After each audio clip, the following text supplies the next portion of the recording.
版的客家教科本、大埔版的客语教科书，这些都是行政院客委会免费提供给921灾区小朋友的母语教材。除了书本之外，客委会还帮灾民推销起农产品，像台中也好，南投有水梨啊，也有葱条白中秋节呢，给你有诶，韩国捏饼。想办客家活动缺钱怎么办？副主委表示，只要提出申请，经过审核就可以获得补助。希望讲他一个较多合水准呢，有几个意义呢，啲团体因素会应当去补助，所以希望讲烟冇烟少啦。副主委表示，申请对象不管是不是客家人，只要有心做客家事，客委会绝对支持到底。民视新闻何乃强、陈小青台北报道。住在花东纵谷的客家人，总会在工作闲暇之余聚集在一起，唱唱山歌，跳跳采茶舞。采茶时再来一段轻快的山歌，配合灵巧的舞步，就成了台东高台客家人茶余饭后最佳的娱乐。不同于台湾原住民舞步的热情奔放，客家歌舞显得轻巧婉约。随性啦，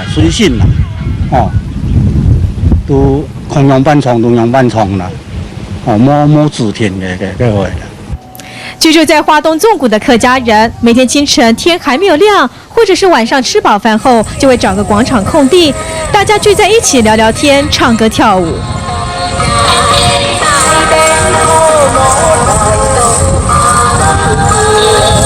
另外，为了推动纵谷客家文化，花东纵谷管理处也在鹿谷地区推出了客家灯笼高高挂的无时无刻活动，欢迎民众一同到纵谷来吃美食、看歌舞。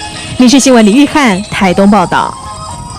结合传统和现代，象征客家人精神的民服已经大大不同了。我们现在就到苗栗县去看一看最新的民服走秀。苗栗地区的太平山、大金山，模特儿身上穿的真是突破传统的客家服饰。这次走秀着重在花布的运用。各一部分的花珠，花布的这个，用到呀呢，一般的三档狗的花，等于讲，要就运用这个图而已啦，哈，最主要就运用那个图，这样两三组黑人呀，可以讲一下保留下来看。完整的，它改善，那就用安尼方式去做对照安尼。设计师说，花布是农村时期农民绑在斗笠上或是挂在脖子上用来擦汗的布料，可以说是传统客家服饰的重要元素。现代人把它改良，甚至可以这样穿。花布的花其实是非常的亮眼的，非常突出。但是如果能够适当的运用，其实除了走秀活动，现场也特别准备了拼布和纸娃娃，让小朋友亲手搭配。主办单位希望透过活动让大家了解客家人流传下来的服饰文化。民视新闻邱俊超苗栗报道。